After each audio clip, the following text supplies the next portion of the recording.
લક્ષ્ય ટ્રસ્ટ નામની સંસ્થામાંથી આવ્યા છે. લક્ષ્ય ટ્રસ્ટ છેલ્લા 25 વર્ષોથી સમુદાયના હકો અને રક્ષણો માટે સતત કાર્યરત છે. આજે 1 ડિસેમ્બર વર્લ્ડ એઇડ્સ ડે નિમિત્તે અમે લોકો જે અમારા મદદનીશ અધિકારો અને મદદનીશ જૂથો છે એમને રેડ રિબન લગાવી અને જે WHO વર્લ્ડ હેલ્થ ઓર્ગેનાઇઝેશન છે એમનો જે સ્લોગન છે take the right path, my health my રાઇટ્સને સાકાર કરીએ અને સુરક્ષિત અને સ્વસ્થ જીવન જીવીએ. આજે ક્યાં ગયા છો, કોને કોને આ રિબિન તમે લગાડી છે અને શું મેસેજ આપવા માંગો છો સમાજ? આજે અમે લોકો જે અમારા મદદનીશ જૂથો છે જેમ કે પોલીસ સ્ટેશન છે, હોસ્પિટલ્સ છે, સ્કૂલો છે, મીડિયા ગ્રુપ છે અમારું જે અમારા માટે ખડે પગે ઊભું હોય છે એમને જોઈને અમે લોકો રેડ રિબન બાંધી છે અને સંદેશો એ આપવા માંગીએ છીએ કે આપણો પોતાનો રાઇટ્સ છે સ્વાસ્થ્ય રીતે જીવવું. ડૉક્ટર અને NGOs અધર થિંગ્સ છે. જો માણસ પોતે અવેર હશે તો ડૉક્ટરની કે કોઈ થર્ડ પર્સનની જરૂર નહીં પડે.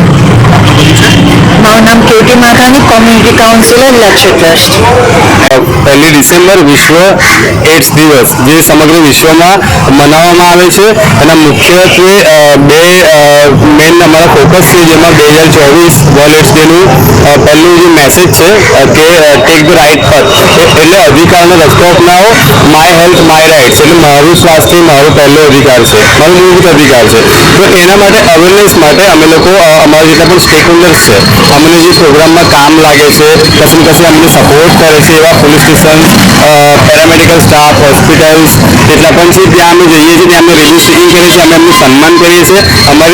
એમની સાથે અમે અમારા દિવસો ઉજવીએ છીએ અને એમને અમે મેસેજ આપીએ છીએ કે જે પણ વિશ્વ વર્લ્ડ એડ્સ ડેના દિવસે જેટલા પણ લોકો HIV મૃત્યુ પામ્યા છે એ લોકો માટે એક શ્રદ્ધાંજલિ રૂપે એક કાર્યક્રમ ઉજવવામાં આવે છે.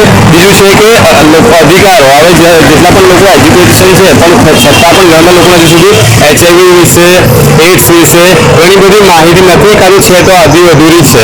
તો એ લોકોને સાચો મેસેજ મળે અને બીજા લોકો સાથે જે લોકો ઇન્ફેક્શન ધરાવે છે એ લોકો સાથે કોઈ પ્રકારનું ભેદભાવ કે કલંકનું સમાજમાં નિર્માણ ના થાય, પરિસ્થિતિ ના ઊભી થાય અને જે લોકો HIV માટે કામ કરે છે એ લોકોને સપોર્ટ વધારે મળે અને વધારે આપણે આપણા દેશમાંથી HIV ના જે ઇન્ફેક્શન છે એને કંટ્રોલ કરી શકીએ અને મેનેજ કરી શકીએ અને HIV કોઈનું મૃત્યુ ના થાય. એ મુખ્ય આપણો મુખ્ય ઉદ્દેશ છે કામ કરવાનો.